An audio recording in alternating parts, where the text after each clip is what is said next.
Hey everyone, it's Ben Hardy here, and in today's video we're going to be talking about the all-new hybrid Bronco and fully electric Bronco. Before we get into the video though, as always, if you want to save time and money the next time you purchase a car, link to my car buying guide in the description down below. Let's get right into it.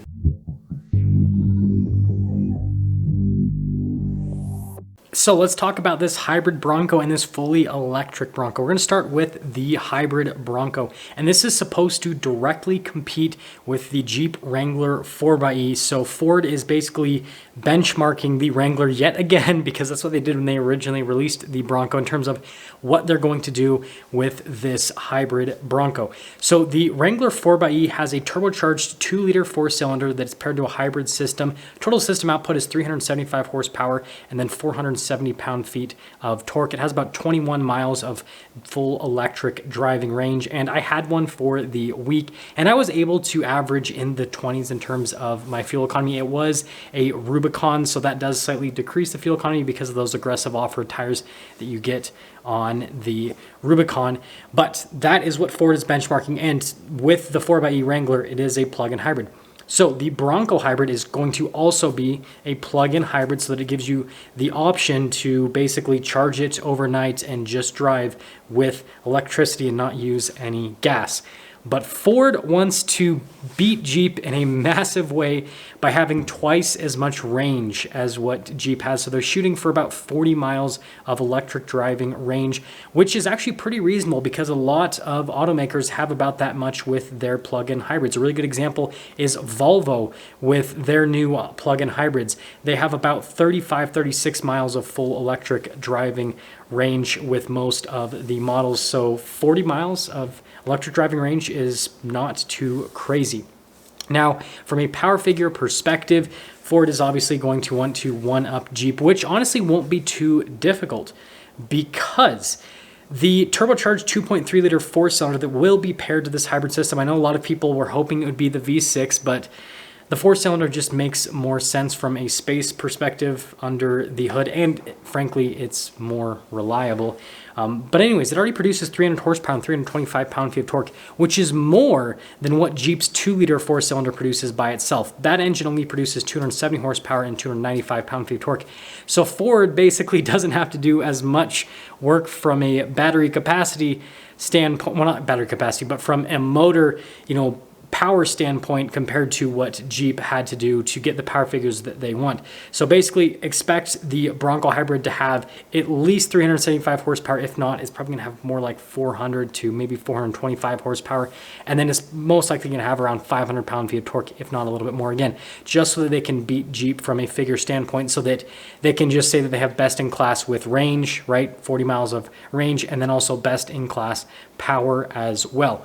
But they might not necessarily have best-in-class fuel economy, because the new Bronco is all about the Sasquatch package with the 35-inch tall tires, and most likely Ford is going to offer the hybrid with the Sasquatch package, which has a pretty crazy axle ratio. It's a 4.7 axle ratio, which is quite a bit more aggressive than the most aggressive axle ratio you can get with the 4xe. If you guys are wondering, with the 4xe, the Rubicon has a 410 axle ratio, and so yeah, the 4.7 is not exactly great from a fuel economy perspective, but it'll still be a really fun rock crawling machine. 35-inch tall tires. Jeep does not have an Extreme Recon package with their 4xe, and so Ford will also be able to say that they have the biggest tires in this particular class of off-road hybrid SUVs. And so that's pretty much what we know so far on that side of things, is that Ford is benchmarking the 4xe, and they basically just want to beat them in every single category. And something to note is the new Bronco platform was developed with the intention of Ford having a hybrid with the Bronco. They basically made sure that the platform could fit the battery pack that they want to put in it, and then also, a little electric motor as well. Moving from that to the fully electric Bronco, this is where things get pretty exciting. So it sounds like this fully electric Bronco is not going to be on the same platform as the current Bronco. It's going to be kind of like on a slightly different platform, or it might be the same platform but modified quite heavily. We'll know a little bit more in the near future. But Ford is actually doing some pretty interesting things with this fully electric Bronco, and that is the fact they're looking at pretty much every single automaker that has a fully electric SUV, and they're kind of just trying to take everything from these different automakers and see what makes sense. And I think that the benchmark that makes the most sense that Ford hasn't publicly said is Rivian in terms of what Ford should do with the fully electric Bronco. If you guys don't know, with the Rivian R1T, which is the truck, and then the Rivian R1S, which is the SUV, they have a quad electric motor setup, so an electric motor per wheel.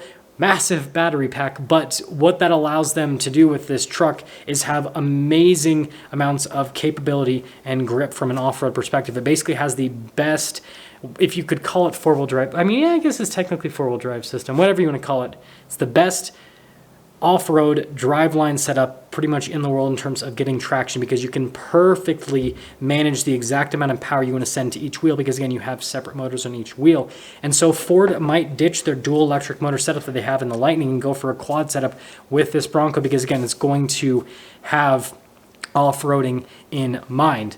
But that is a very expensive technology to pursue, and Ford wants to make this affordable. We'll talk about pricing with both packages towards the end of the video, but that whole thing is pretty much up in the air. So we might have a quad motor setup with the Bronco EV, but what will most likely happen initially is it'll probably just be a dual motor setup in terms of what we first see, and then maybe they'll kind of shift over to that again just for affordability reasons. Battery pack will probably be pretty similar to the Lightnings. The Lightning has like a 98 kilowatt hour battery pack. I might be off by a few numbers, but they'll probably use a pretty similar size of battery pack so they can have similar amounts of range. In the Lightning, it has a range of 315 miles for the larger pack, the extended range, or no, not 315, 320 miles. I almost got that figure wrong. So with the Bronco, they're going to be targeting a similar amount of range, maybe even more, closer to like 400 miles. It seems like 400 miles is what a lot of automakers are going for. Hello, Zipper, you need to get out of the way. And moving from that, in terms of the power outputs, this is where things get pretty interesting.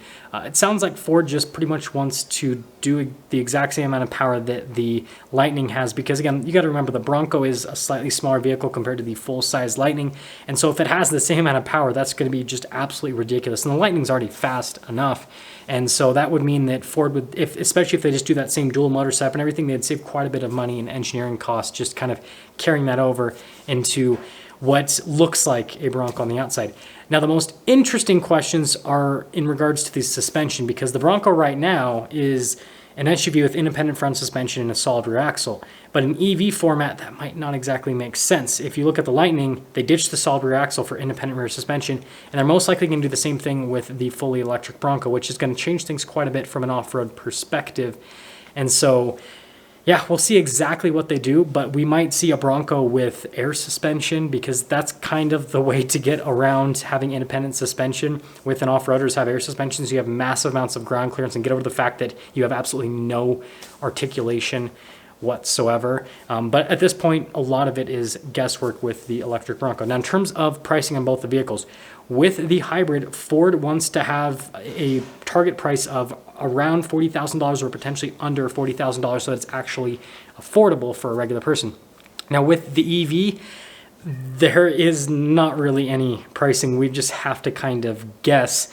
And so what I would say with kind of current Bronco pricing and current EV pricing as well, I think it's pretty safe to assume that Ford's probably going to initially sell like fully loaded EVs first, and so we're probably going to have a starting price somewhere in like the $60,000 to maybe $70,000 range. So it'll probably be a little bit less expensive than what Rivian was initially, which Rivian's more expensive than that now, but it'll be quite a bit more expensive than a traditional Bronco, with a regular internal combustion engine or with the hybrid as well. Let me know what you guys think about these Broncos. If you would be interested in one or the other, I'm guessing a lot of people would probably be interested in the hybrid and not the EV as much. But with that being said, I'll see all of you in that next video.